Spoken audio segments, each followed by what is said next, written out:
Unbroken ये film Louis ज़ैम्पेरिनी के जीवन के संघर्षों की सच्ची कहानी है।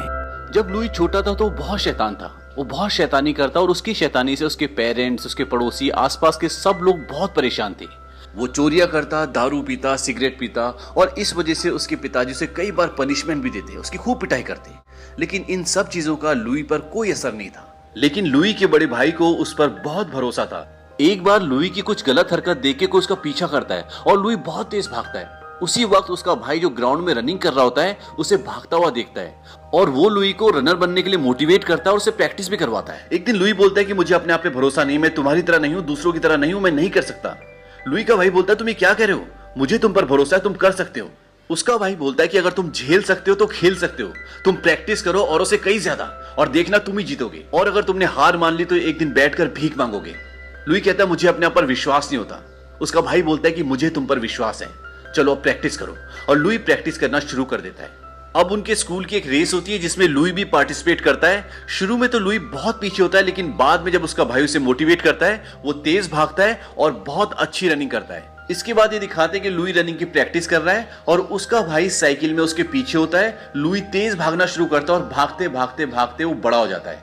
अब बड़े होकर वो रेस में पार्टिसिपेट करता है और फर्स्ट आता है। इसके बाद एक और रेस दिखाते हैं जिसमें लुई इतनी तेज भागता है कि वो एक रिकॉर्ड कायम कर लेता है। वो 4 मिनट में 1 मील दौड़ता है और आज तक अमेरिका के इतिहास में कोई भी हाई स्कूल का बच्चा 4 मिनट में 1 मील तय नहीं कर पाया। तो ये लुई का एक रिकॉर्ड होता है और इसी के बिहाफ पर उसका ओलंपिक में सिलेक्शन हो जाता है। अब जब वो ओलंपिक में जा रहा होता है तो अपने भाई को बोलता है कि तुम भी साथ चलो। उसका भाई बोलता है कि मैं साथ क्यों चलूं, तुम जीतने वाले तो हो नहीं।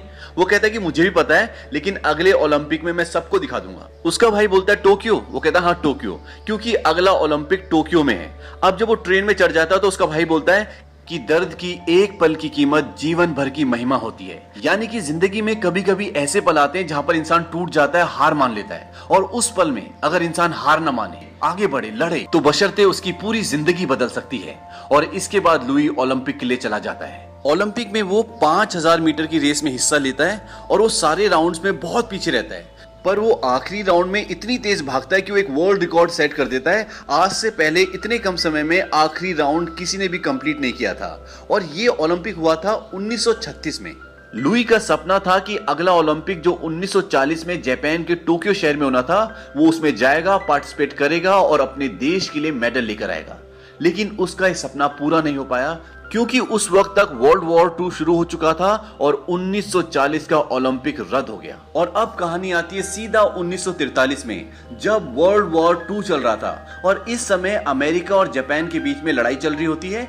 और अब लुइस अमेरिकी सेना में एक बॉम्बार्डियर होता है। उनकी पूरी एक टीम होती है जो प्लेन से जाती है और दुश्मन की चौकी पर धावा बोलती है, उन पर बम गिराती है और उन्हें निस्तो नाबूद करती है। अब एक दिन दुश्मन से लड़ते लड़ते उनका प्लेन बहुत बुरी तरह से क्षतिग्रस्त हो जाता है और उनके काफी सारे साथी जख्मी भी हो जाते हैं। तो वो वापस जाके लैंडिंग करने की कोशिश करते हैं, लेकिन ये लैंडिंग बहुत मुश्किल थी क्योंकि प्लेन काफी हद तक डैमेज हो चुका था।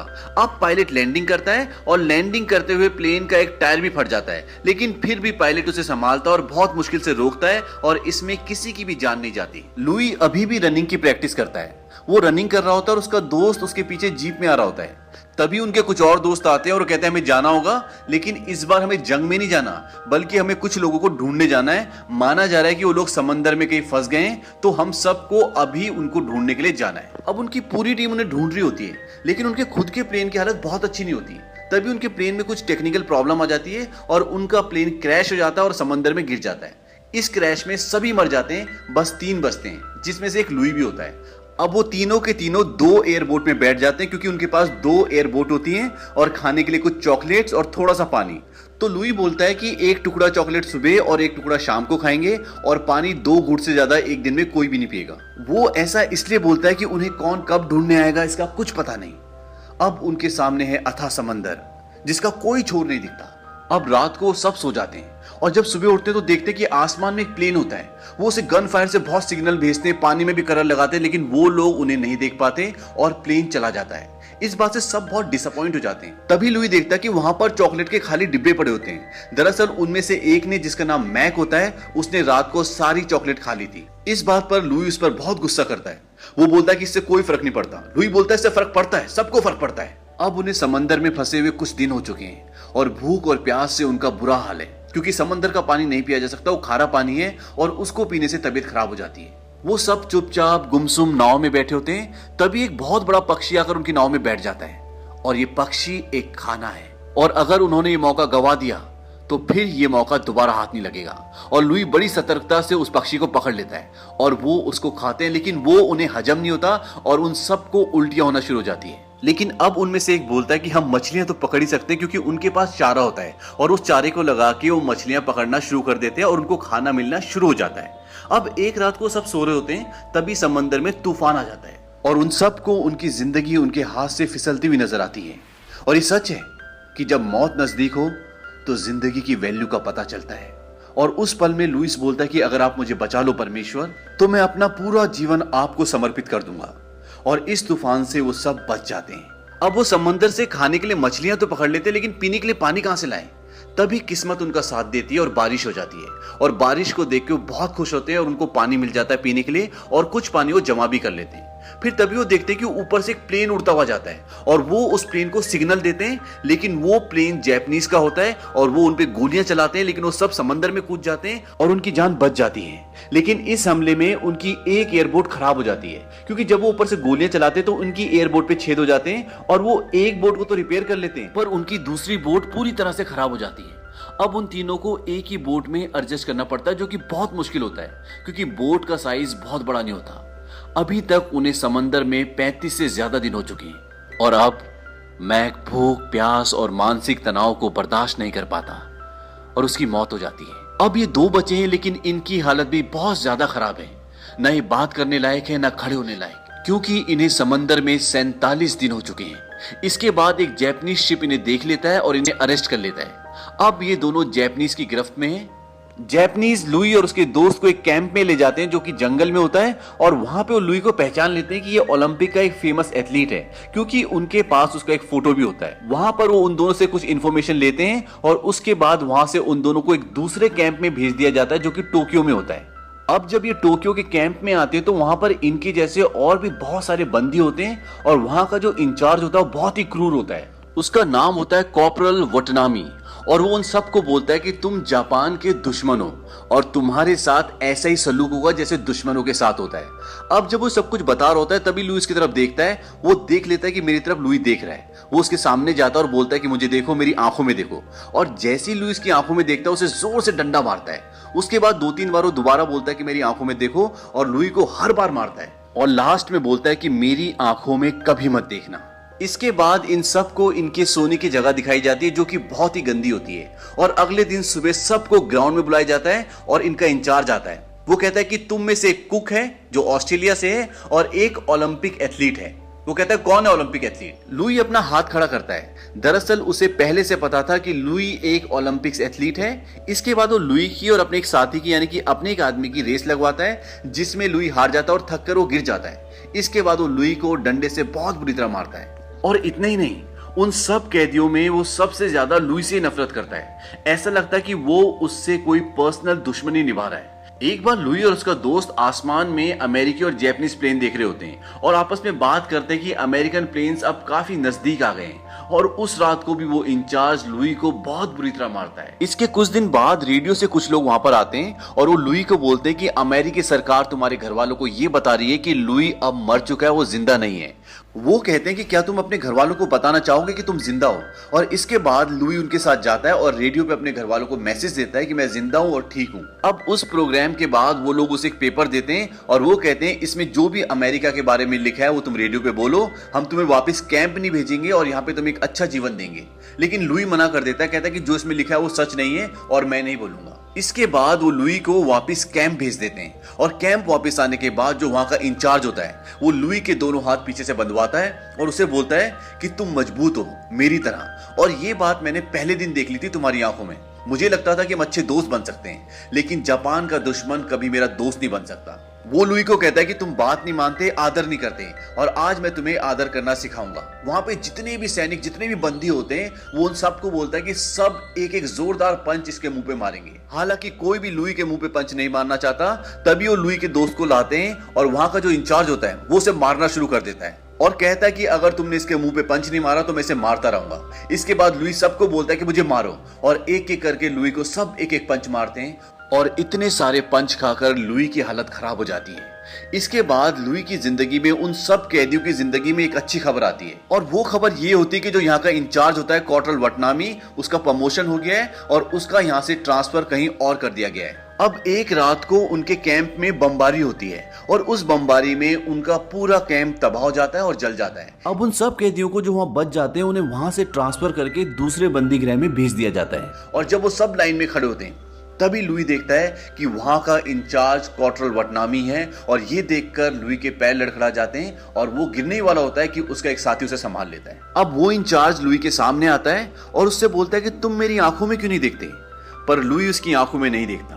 फिर भी वो उसके सिर में एक जोरदार डंडा मारता है और अगले दिन से सब के सब कैदी काम पे लग जाते हैं। और यहाँ पर इनका काम बहुत ही मुश्किल होता है क्योंकि यहाँ पर इन्हें नाव में कोयले को लोड करना होता है। एक बार लुई जब काम कर रहा होता है तो ऊंचाई से नीचे की तरफ आ रहा होता है, तभी उसे एक जापानी सिपाही ऊपर से धक्का दे देता है और नीचे गिर जाता है और उसके पैर में बहुत जोर से चोट लगती है। इस कैंप में काम बहुत हार्ड है, इसलिए सबकी हालत खराब हो चुकी है। एक दिन लुई बहुत थक जाता है और वो थोड़ी देर के लिए रुक जाता है, थोड़ा सा सहारा ले लेता है। तभी वही सैनिक आता है, वही सिपाही आता है जिसने उसे ऊपर से धक्का दिया था, और उसे पकड़कर वो अपने इंचार्ज के पास ले जाता है और वहां पर बहुत सारी लकड़ियां होती हैं। ये सीन इस मूवी का सबसे बेस्ट सीन है, और इसीलिए जब आप अनब्रोकन मूवी का पोस्टर देखेंगे तो उस पोस्टर में इसी सीन का फोटो होता है। अब वो लुई को बोलता है कि इस लकड़ी को उठाओ, और वो लकड़ी बहुत भारी होती है और लुई की हालत पहले से खराब होती है। अब लुई बड़ी मुश्किल से उस लकड़ी को उठाकर अपने कंधे पर रखता है। तब वो इंचार्ज बोलता है कि इसे अपने सिर के ऊपर उठाओ, और लुई बड़ी मुश्किल से उसे अपने सिर के ऊपर उठाता है, और वो इंचार्ज बोलता है कि अगर इसने लकड़ी नीचे गिराई तो इसे गोली मार देना। अब लुई लकड़ी को उठा के तो रखता है, लेकिन लकड़ी उसके सिर के ऊपर नहीं, धीरे धीरे नीचे आ जाती है और सिर से नीचे हो जाती है। अब सब के सब शांत होते हैं, सारे कैदी रुक जाते हैं, कोई काम नहीं करता, और सारे सिपाही जो जापानी सिपाही हैं वो भी लुई को देखते हैं। लुई बिल्कुल शांत होता है और जोर जोर से सांसें ले रहा होता है। तभी लुई उस इंचार्ज की आंखों में देखना शुरू करता है और पूरी जान लगा के उस लकड़ी को अपने सिर के ऊपर उठा देता है और उसकी आंखों में देखता रहता है, उसे घूरता रहता है। वो इंचार्ज बोलता है कि मेरी आंखों में मत देखो, लेकिन लुई फिर भी उसकी आंखों में देखता रहता है। वो कई बार उसे मना करता है, लेकिन लुई उसकी आंखों में देखता रहता है। तब वो भागता हुआ उसकी ओर आता है और उसके हाथ में जो लकड़ी होती है उससे लुई को बहुत बुरी तरह मारता है, लेकिन फिर भी लुई उसकी आंखों में देख रहा होता है। उसके बाद वो अपनी लकड़ी फेंक देता है और लुई को बहुत सारे पंचेस मारता है, और लुई को अपना वो पल याद आता है जब वो रनिंग कर रहा होता है। यहाँ पर कहीं ना कहीं लुई ने अपने डर से, अपने दर्द से जीत हासिल कर ली थी। दर्द के एक पल की कीमत जीवन भर की महिमा होती है। ये बात उसके भाई ने उसे सिखाई थी। कॉर्टल वटनामी उसे इतनी बुरी तरह मारता है कि वो खुद भी बहुत थक जाता है। लुई के अंदर अब इतनी भी हिम्मत नहीं होती कि वो खड़ा हो सके, और लुई रात भर वहीं पड़ा रहता है। इसके बाद एक दिन वो सभी कैदियों को बाहर इकट्ठा करते हैं और उनका एक ऑफिसर बोलता है कि लड़ाई अब खत्म होने की कगार में है, इसीलिए हम आप सबको न्योता देते हैं कि आप हमारी हुकूरा नदी में नहाएं। इसके बाद सारे कैदी नदी की तरफ जाते हैं। उन्हें डर लगता है कि अब ये हमें मार देंगे। अब जब सब के सब नदी में खड़े होते हैं तभी उनको एक हवाई जहाज आता हुआ नजर आता है, और जब वो हवाई जहाज उनके पास आ जाता है तो वो देखते हैं वो उनकी कंट्री का अपना हवाई जहाज होता है, और इसको देखकर वो बहुत खुश हो जाते हैं क्योंकि उन्हें पता चल जाता है कि जंग अब खत्म हो चुकी है। इसके बाद हवाई जहाज से नीचे उनके लिए खाना फेंका जाता है, और अब सारे के सारे खुश हैं और सब के सब जो खाना ऊपर से फेंका गया वो खा रहे हैं और इंजॉय कर रहे हैं। लेकिन लुई कॉर्टल वटनामी के कैबिन में जाता है, लेकिन वहां पर कॉर्टल वटनामी नहीं होता, उसका वही डंडा होता है जिससे वो लुई को बहुत मारता था। और सामने कॉर्टल वटनामी और उसके पिता की एक फोटो होती है जिसमें कॉर्टल वटनामी बहुत छोटे होते हैं। दरअसल कॉर्टल वटनामी उस जगह को छोड़ के जा चुका होता है। इसके बाद लुई वापस अपनी कंट्री आ जाता है, और कंट्री आने के बाद सबसे पहले वो अपनी जमीन को चूमता है। उसके बाद वो अपनी माँ से, अपने पिताजी से, अपने भाई से मिलता है और बहुत खुश होता है। फिर 1947 में लुई की शादी हो गई, और शादी के बाद उनका एक बेटा और बेटी हुई। आपको लम्हा याद होगा जब लुई अपने दोस्तों के साथ समंदर में फंसा हुआ था और रात को तूफान आ गया था। तब लुई ने कहा था कि अगर मेरी जान बच गई तो मैं अपना पूरा जीवन परमेश्वर की राह में लगा दूंगा, और लुई ने आगे चलकर ऐसा ही किया। लुई ने अपने जीवन के संघर्ष और विश्वास से ये सीखा कि आगे बढ़ने का रास्ता जंग नहीं बल्कि क्षमा है। इसके बाद लुई वापस जापान गया और उसने उन सभी लोगों को ढूंढा जिन्होंने उसे बंदी बनाया था, और उसने उन सब से सुलह की। लेकिन उनके इंचार्ज ने, वटनामी ने, जो लुई को बहुत मारता था, उसने लुई से मिलने से इनकार कर दिया। लुई का एक सपना था कि वो जापान की ओलंपिक में दौड़े, लेकिन 1940 में जब जापान में ओलंपिक होना था वो वर्ल्ड वॉर 2 के कारण रद्द हो गया। लेकिन लुई ने अपना ये सपना पूरा किया। 80 साल की उम्र में वो ओलंपिक की मशाल को लेके जापान में दौड़ा। इस फिल्म में बहुत सारे सीन्स फ्लैशबैक में हैं, जो हमने आपको फ्लैशबैक में नहीं सुनाए बल्कि सही ऑर्डर में रख के आपको दिखाए हैं। लेकिन जब आप मूवी देखेंगे तो आप देखेंगे कि इसमें बहुत सारे सीन्स फ्लैशबैक में हैं। अगर आप इसी तरह के और भी वीडियोस देखना चाहते हैं तो हमारे चैनल को सब्सक्राइब करें और बेल आइकन भी दबाएं ताकि जब भी हम कोई नया वीडियो डालें तो उसकी नोटिफिकेशन आपको मिल जाए।